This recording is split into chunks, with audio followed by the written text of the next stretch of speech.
고난주간 특별 새벽기도의 마지막 날이면서 또 십자가에 대해서 우리가 말씀을 상고합니다. 특별히 오늘의 주제는 시험에 들지 않게 깨어 기도하게 하시옵고라는 주님께서 우리에게 주시는 말씀 마지막 붙들고 우리가 특별 새벽기도에 마무리하도록 하겠습니다. 오늘은 특별히 조보영 권사님께서 별세하셨기 때문에 오늘 천국 환송 예배를 인도하게 됩니다. 마치고 저는 바로 이동하도록 하겠습니다. 기도하시고 또 그 다음에 예수님의 순환을 생각하실 수 있었으면 참 좋겠습니다.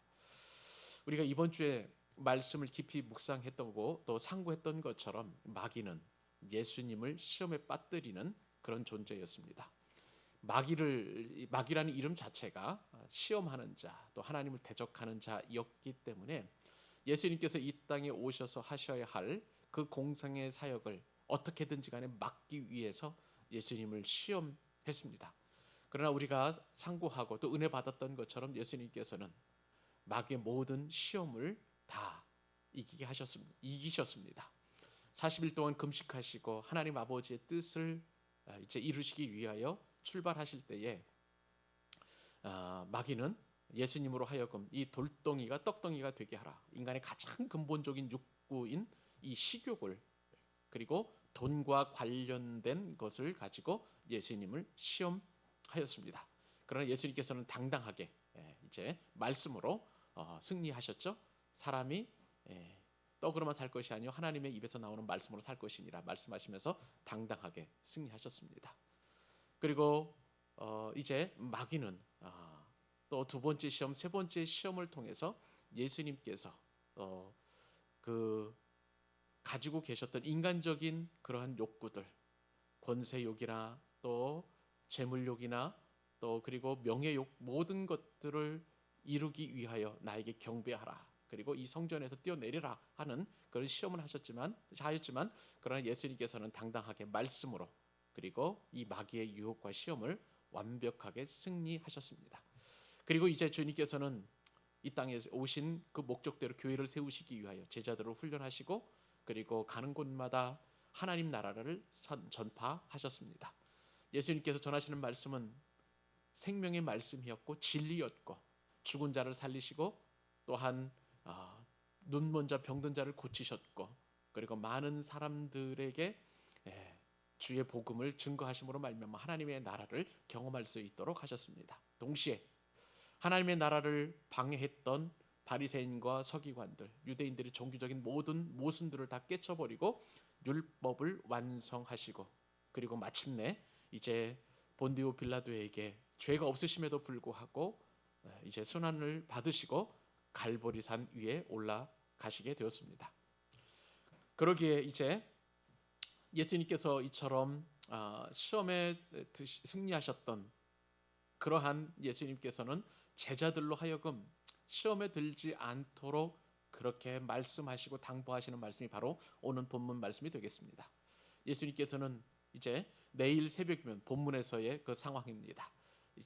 이제 재판에 붙여지고 그리고 갈보리의 산에 올라가게 되었는데 그때 이 일을 위하여 아버지께 은혜를 구했습니다. 그 고통이 얼마나 심각했으면 예수님께서 그러한 순환을 이미 다 알고 계셨기 때문에 그 고난의 잔을 될 수 있으면 마시지 않았으면 좋겠습니다만은 그러나 내 원대로 마시고 아버지의 원대로 하옵소서라고 결론을 내리는 그 순간에 제자들에게 인간적으로 부탁을 하셨습니다.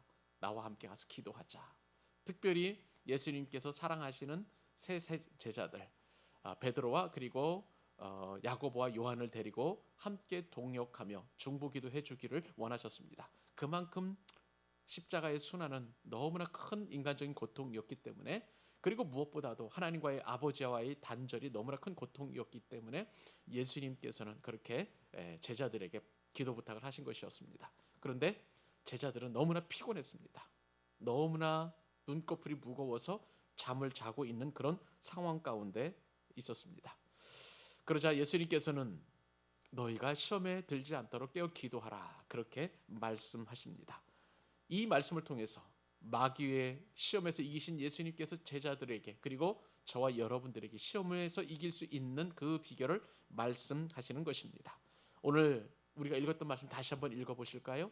마태복음 26장 40절로 41절 말씀 다시 한번 읽어보겠습니다.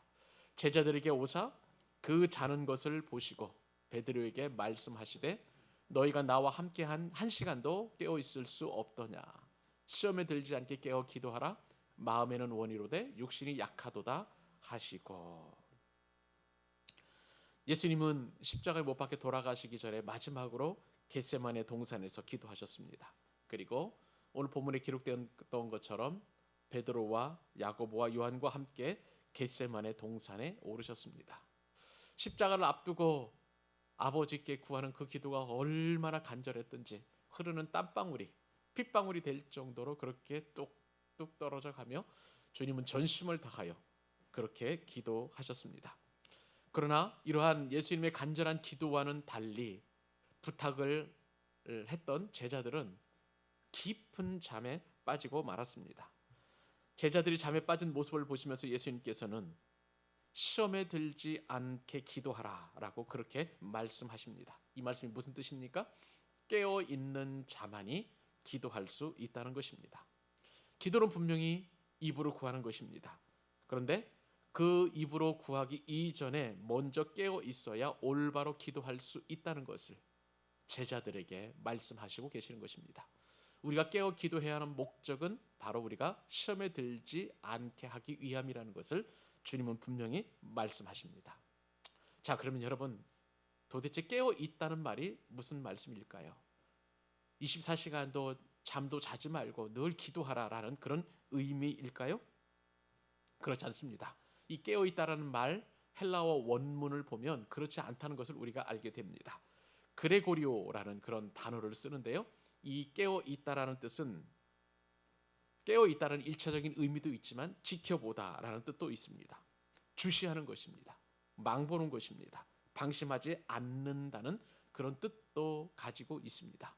결국은 이러한 단어들의 의미를 종합해서 그리고 또 공통점을 찾아보면 이제 군인을 우리가 염두에 두면 그것을 말씀을 쉽게 이해할 수 있습니다. 군인은 나가서 싸우는 것도 중요하지만 대적이 올 때에 또 상대편의 적이 올 때에 그 적을 눈으로 감시하고 망보고 또 주시해서 그 적이 어떻게 오는지를 관찰하는 것, 세밀하게 보는 것이 바로 이 깨어 있다라는 그런 뜻을 가지고 있는 것입니다. 주님께서 깨어 있어서 기도하라고 말씀하신 것은 시험이라는 그런 미래에 곧 다가올 그런 위협 앞에서 그것을 주시하고 그것을 주목하고 그것에 대하여 세밀한 관심을 가지고 지켜보라는 그런 의미로 해석할 수 있는 것입니다. 그렇기 때문에 기도로 주목해서 보라는 것입니다. 기도로 망을 보라는 것이고 기도로 세밀하게 보라고 그렇게 말씀하시는 것입니다. 여러분 기도를 어떻게 생각하십니까? 기도는 사후 약처방입니까? 아니면 사전 약처방입니까? 우리가 어떤 질병을 얻게 된다면 의사나 또 전문가에게 찾아가서 우리의 증세를 말하고 그리고 그에 따른 처방을 받습니다. 기도는 이러한 사후 약처방의 성격도 있지만 그러나 더 분명한 것은 사전의 약처방도 있는 것입니다. 우리가 시험에 드는 것 그때는 참 고난도 있고 역경도 있고 그리고 하나님께서 우리에게 허락해 주시는 그런 시험은 어제 우리가 살펴보았던 것처럼 우리가 감당하지 못할 그런 시험은 아닙니다만은 그러나 분명히 감당하기 위해서는 우리가 사전에 기도해야 한다는 것을 주님께서는 말씀하시는 것입니다. 이러한 주님의 깨어 있어 기도하라는 그러한 당부에도 불구하고 베드로는 잠에 푹 빠지고 말았습니다. 베드로가 깨어 있지 못하고 기도하지 못한 결과 베드로에게 어떤 일이 일어났을까요? 우리가 잘 아는 것처럼 이제 대제사장의 집에서 예수님을 3번 부인하고 도망치는 것을 우리가 알고 있습니다. 그만큼 깨어 있어서 기도하는 것은 너무나 시험에 들지 않는 가장 중요한 비결이자 요점이라는 사실을 우리가 특별히 깨닫게 되는 것입니다. 베드로는요 이러한 자신의 기도하지 못함 그리고 깨어있지 못함에 대해서 그 누구보다도 땅을 치며 통곡했던 그런 사람이었습니다. 새벽닭이 울자 자신이 예수님을 3번 부인한 것에 대하여 깊이 통곡했던 그런 베드로였습니다. 베드로는 깨어있지 못함으로 말미암아 이처럼 시험에서 졌지만, 그러나 부활하신 예수님을 만난 이후에 이제 베드로의 삶은 완전하게 변화된 것을 보게 됩니다. 사도행전 1장 4절 말씀에 따르면 성령 강림 이후에 오순절에 성령이 기도했던 120문도 가운데 충만하게 임하셨을 때에 베드로는 성령의 충만함을 받았습니다.